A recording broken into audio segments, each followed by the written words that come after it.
December 1937, Nanking, China. The soldiers are at the gate. Everyone who could leave has already left, and one American woman is standing in the opening with nothing but a badge on her coat and a decision she made 3 weeks ago that she is not changing now. This is not a story about a general. It is not a story about a politician or a king or a man on a horse with a sword.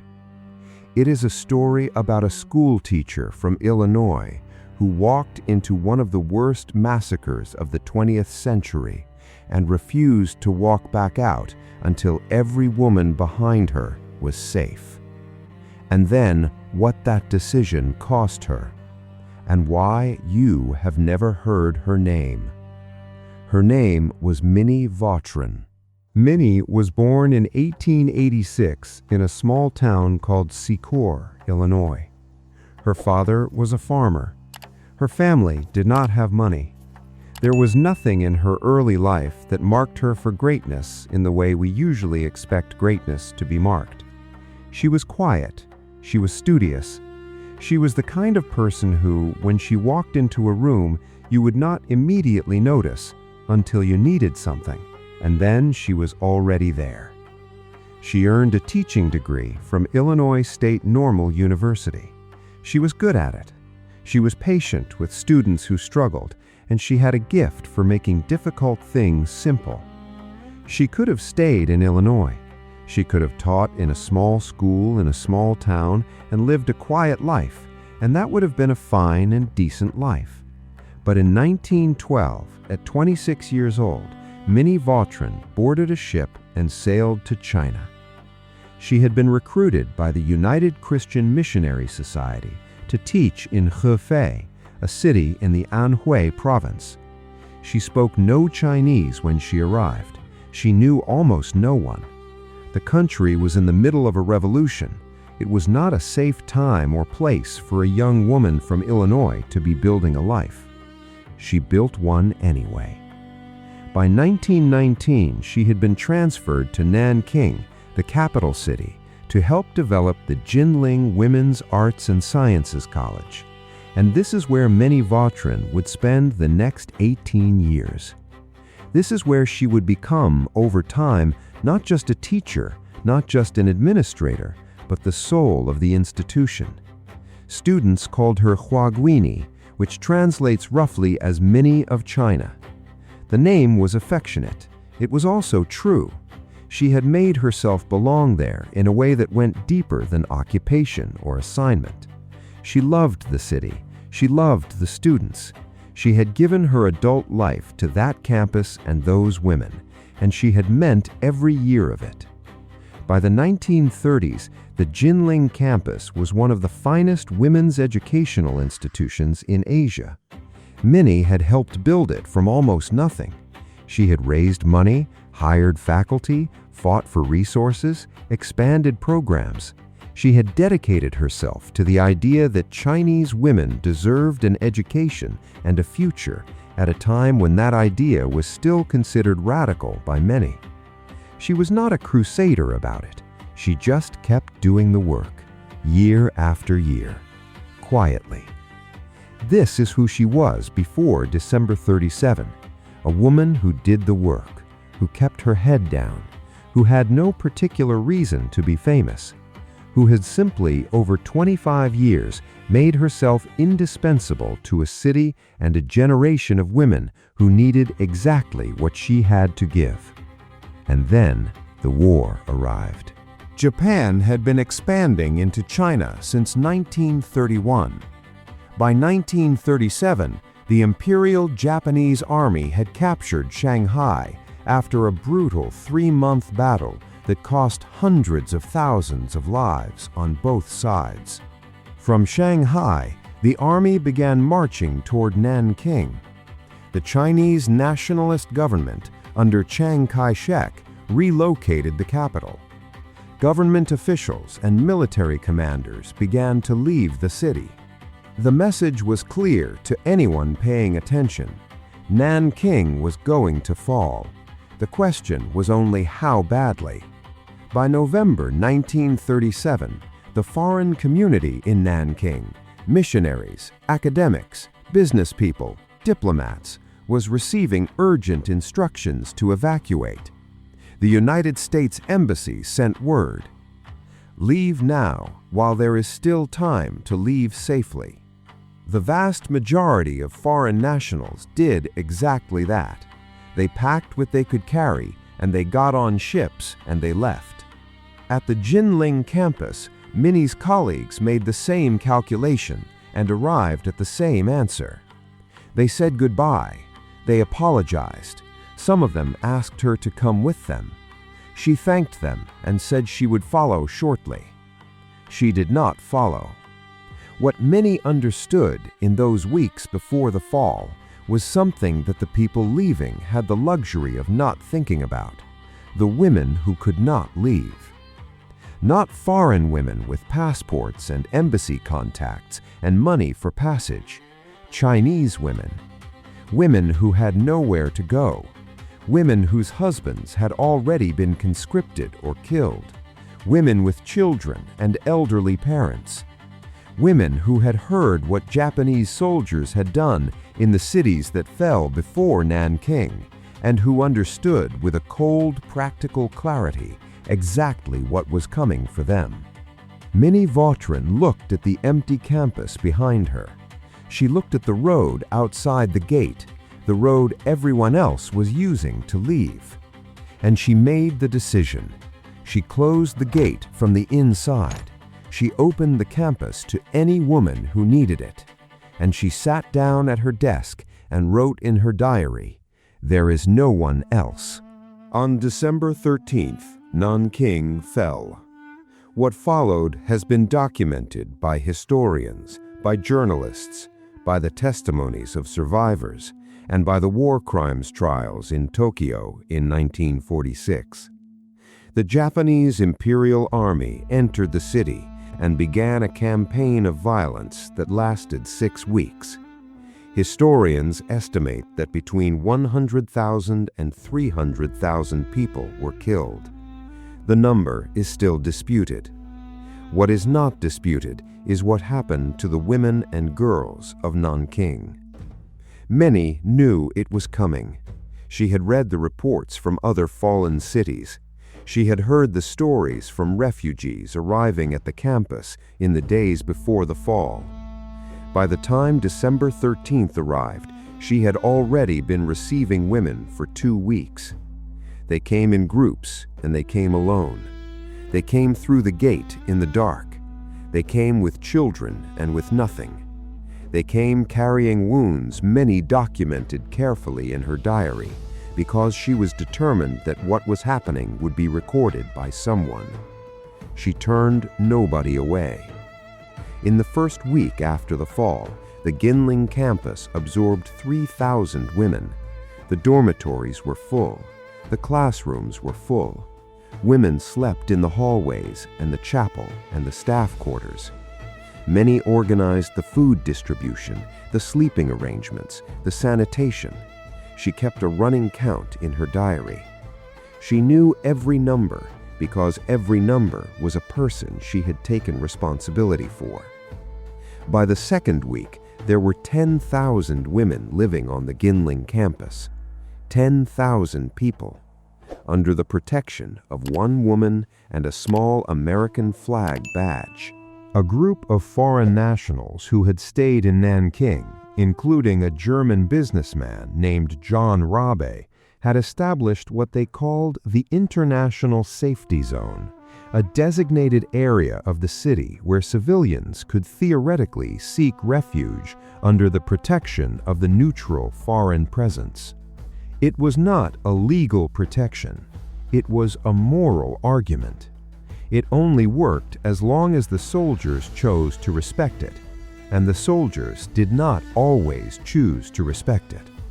Within the safety zone, Minnie's campus became the primary refuge specifically for women and girls because the threat they faced was specific to them, and because Minnie was the only person who had dedicated herself entirely to standing between them and it.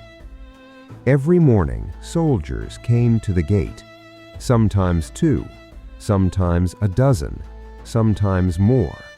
They demanded entry. They said they were searching for Chinese soldiers in disguise. They pointed at the women inside and demanded they be handed over. And every morning, in every version of this encounter over 5 weeks of occupation, Minnie Vautrin walked to the gate and said no. She had no weapon. She had no legal authority. She had a badge identifying her as an American national. She had the calculated gamble that Japan, at least in late 1937, did not want to create a direct international incident by killing an American woman in front of witnesses. It was a thin thread to hang 10,000 lives on. She hung them on it anyway, and she held the thread herself, with both hands, every single day. She documented these confrontations in her diary with the precise, flat language of someone who understood that emotion was a luxury she could not afford while it was happening. She wrote about soldiers who demanded she step aside, and soldiers who tested whether she would move if they pushed.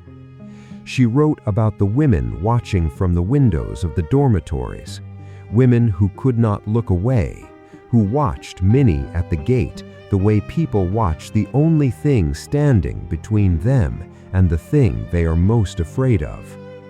One morning, a soldier struck her across the face. She wrote about it that night. She described what happened. She described standing back up. She described returning to the gate the following morning. She ended the entry with 3 words: "My face stings." There was no self-pity in the diary. There was no moment of asking whether she had made the right decision. She had made the decision. It was made. The work continued. December became January. January became February. The worst of the killing was over by February, but the occupation continued, and the danger continued, and Minnie continued to stand at the gate. She was sick at various points. She had fevers. She had days when the exhaustion was so complete that writing in the diary cost her more than she felt she had left. She wrote anyway. She got back up anyway. What the diary reveals, if you read it carefully, is not a hero performing heroism. It is a human being doing an enormous thing one day at a time, which is the only way an enormous thing can be done. There were days she wrote about doubt, not doubt about whether to stay, but doubt about whether what she was doing was enough, whether she was managing correctly, whether the women she could not reach in time were still alive. There were days she wrote about beauty, a student's kindness, a child who laughed for weeks in many, a moment in the chapel when she felt something she could not quite name but was grateful for. She wrote about the women by name when she knew their names. She wrote about the children. She wrote about an elderly woman who arrived at the gate during a rainstorm, carrying nothing but a bird cage, the bird inside it still alive. And many let her in, and wrote about her with the same quiet grace she brought to everything. One night she wrote, "I keep wondering what will become of all these poor people. I wonder when we can go back to normal living, and what normal will mean after this." And then she closed the diary and went back to work. She held the campus together through February and into March. The intensity of the first weeks gradually gave way to a different kind of endurance, the long, slow grind of an occupation that was not ending, a danger that had not disappeared but had become routine, a responsibility that had no scheduled conclusion. Minnie managed the campus, managed the food supply, managed the relationships with Japanese officials she needed to cultivate in order to keep the gate intact. She was diplomat and administrator and guard and counselor all at once, with no backup for months. By the spring of 1938, the situation had changed enough that the women could begin to leave.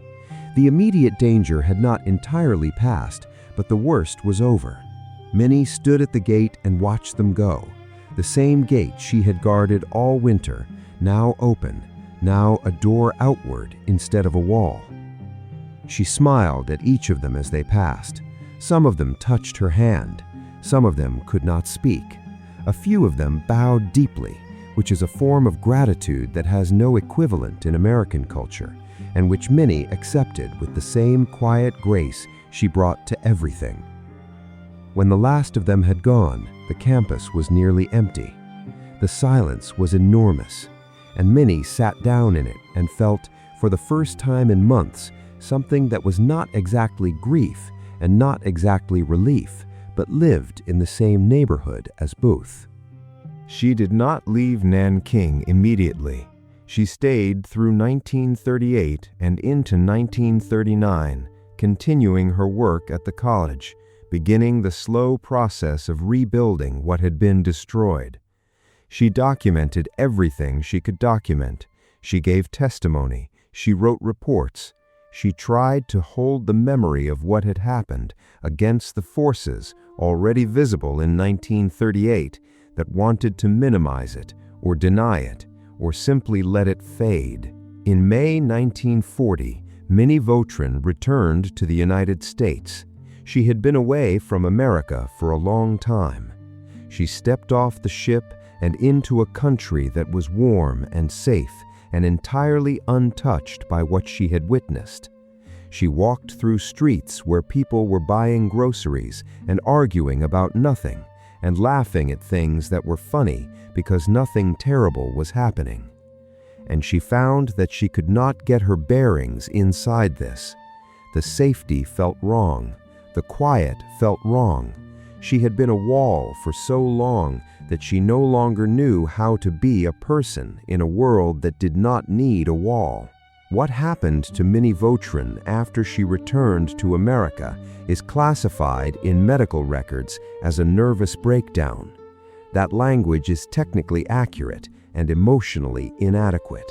What happened to her was that she had absorbed 5 months of Nanking, 5 months of being the thing between the soldiers and the women, and the human body and mind were not designed to carry that without somewhere to put it. As long as she was needed at the gate, the necessity held the weight.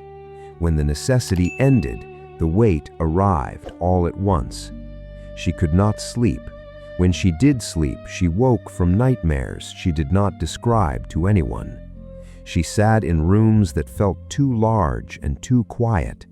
She had conversations she could not concentrate in because the part of her that should have been present was still standing at a gate in Nanking, still counting women, still writing down names. She tried to write about what she had experienced for American audiences who might not know. She found the words kept failing, not because she did not have them, but because she could not make anyone understand without having been there. And she was no longer sure she wanted to make them understand, because understanding meant carrying it, and she was not sure anyone should have to carry it. In the fall of 1940, Minnie Vautrin was admitted to a psychiatric institution in Indianapolis, Indiana. She was 54 years old. She had saved 10,000 lives, and it had taken everything she had to do it. And the everything was gone now, and she was sitting in a hospital room in Indiana while the world continued its business without her. The doctors who treated her were doing their best with the understanding available to them in 1940. There was no language then for what we would now recognize as severe post-traumatic stress. There was no framework for what it meant to have stood in that gate every morning for 5 months, and to have had your face hit, and to have stood back up and gone back to the gate. There was no treatment for what it costs to be the wall. They gave her rest, they gave her care, they treated her with what they had. It was not enough. On May 13, 1941, on a Tuesday evening, Minnie Vautrin wrote in her diary for the last time. She had been keeping the diary for years, through China, through Nanking, through the occupation, through the return. It was the record of everything she had witnessed and everything she had carried. What she wrote on that last page, she wrote slowly. She wrote that she wished she had been able to do more. She wrote that she was tired in a way that she could not explain. She wrote that she hoped the women of Nanking were safe and that their children were growing up in a world that would not repeat what had happened to them. She set the pen down. She did not pick it up again. Minnie Vautrin died on May 14, 1941. She was 54 years old. Her diary was not published until 2008, 67 years after her death.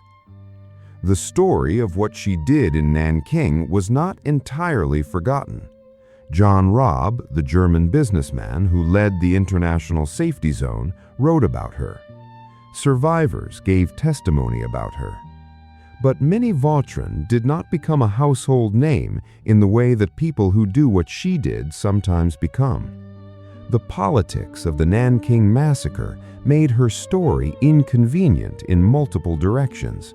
Japan did not want the full story of the occupation told, and the Chinese Communist government that came to power in 1949 had complex relationships with missionaries and foreign nationals in their recent history.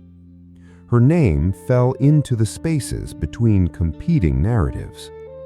But in Nanking, in the city she chose to stay in when everyone else chose to leave, they did not forget her. The Chinese government eventually named her an honorary citizen of Nanking. At the Jinling campus, which still exists, there is a statue of her. The people of that city gave her the name she carries in China to this day, Jinling's guardian angel, Jinling being the ancient name for Nanking. The city that she chose, the city she stayed for. 10,000 women survived because she closed a gate from the inside and refused to open it to the wrong people. 10,000 women went home. 10,000 women lived the rest of their lives, raised children, grew old, saw things be rebuilt because one schoolteacher from Illinois made a decision in November 1937 that no one asked her to make, and kept making it every morning for 5 months. She was not fearless. Her diary makes that clear. She was afraid. She wrote about being afraid. She wrote about the fear the way she wrote about everything, precisely, honestly, without drama. She was afraid, and she stood at the gate anyway. That is the whole story. That is the thing about genuine courage that the movies never quite get right. It is not the absence of fear. It is the presence of something that matters more than the fear. For Minnie Vautrin, that something was 10,000 women standing behind her who had nowhere else to go. She did not do this for recognition. She did not do it for a statue or an honorary citizenship or a diary that would be published 67 years after her death. She did it because she was there, and they were there, and the gate was there, and someone had to stand in it. She looked at the gate, and she looked at herself, and she understood that she was the person. So she stood there. History is full of people who did remarkable things that the rest of history then decided to forget. Minnie Vautrin is one of them. She deserves better. The 10,000 women who walked out of that gate in 1938 knew her name. Their children know her name. Now you know her name. Her name was Minnie Vautrin. History forgot her. Now you won't.